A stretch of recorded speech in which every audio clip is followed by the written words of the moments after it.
has this whole cheer docuseries phenomenon changed your life? Is things, are things different? Do people notice you, in the airport or in a Walmart? Yeah, it actually, I mean, everyone that was involved, I think it all completely 180 changed our lives. Um, you go, like you said, to Walmart or to the grocery store, or you go to the air when we were able to go to airports Right. and travel or things like that. I mean, people would just come up to us and be like, "Hey, Andy." I'm like, "Hi." I have no idea who this person is, but clearly they know who I am. And it happens to, a lot of, like, obviously the kids as well, and Monica. Um, but yeah, I mean, it just blew out of the water. No one expected that. So we were a little overwhelmed at first because we didn't see any of that coming. Right. And, the show came beginning of January, which that begins our getting ready for Daytona. So we were working hard on the routine and making sure kids go to class and keep their grades up. And now all of this added up to it. So it was a lot in the beginning, but we made a pact to all stick together and work together and have each other's backs, and it worked out. It was definitely something amazing. Tell me a little bit about your experience. Some of the things that you got to do because of the show.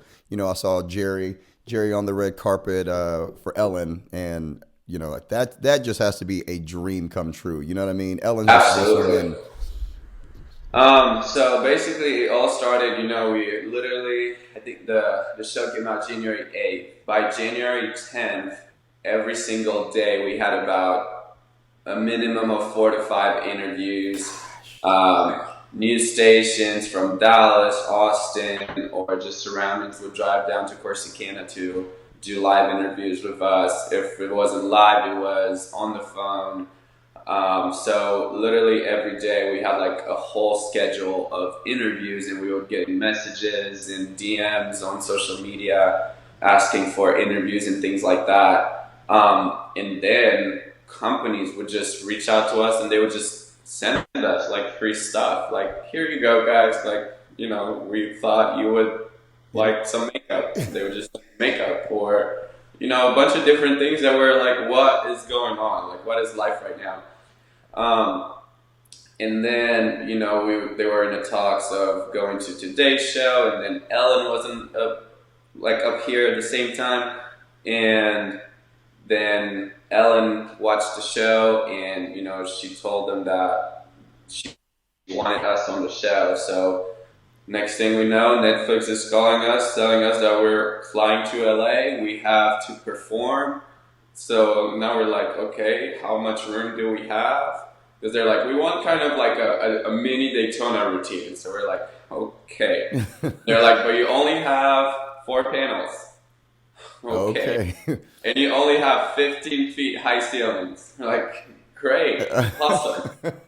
And we have 2 days to put this together. Oh man. So we had about 2 practices. Monica and I sat down and made what we could together, made some formations, and picked some key parts that we wanted to keep from the actual routine.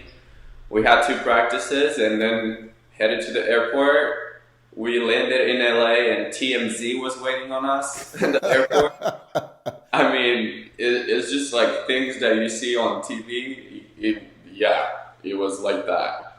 And I mean, Ellen was just fantastic. It was just a one in a lifetime experiences and opportunities. It was awesome. We got to meet her, talk to her a little bit, but just everyone else that was there was so nice and just so respectful and so excited to have us there. I mean, we were just, to us, we were just Navarro, a cheerleading team.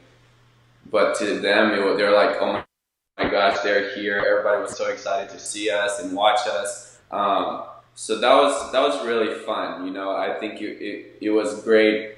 It was like the beginning almost to the people that are not in our industry seeing cheerleading and like actually respecting it for what it is. Right. So I think, getting that recognition for the sport and for what we all do and what we love was really awesome. And then from then on, I mean, we had people that went to New York Fashion Week, Today's Show. Then we went back for the Oscars and Vanity Fair, which that was, I can't even tell you. It was just a lot of things that were just like thrown at us, but like we had to kind of put our foot down on some things because it would have never stopped. And again, we were still in our Daytona season, so we had to make sure that we got work in, that people were going to class, they weren't missing too much, they were doing their homework. So it was hard to balance everything, but we were able to make it work for sure. I think a lot of people were. I know I was one of those people saying to myself, "What are they going to look like in Daytona? Because they are everywhere except for practice right now." Yeah, well, I mean, we were able, especially this year, we were able to actually have our pyramid and stunt section all done before Christmas break.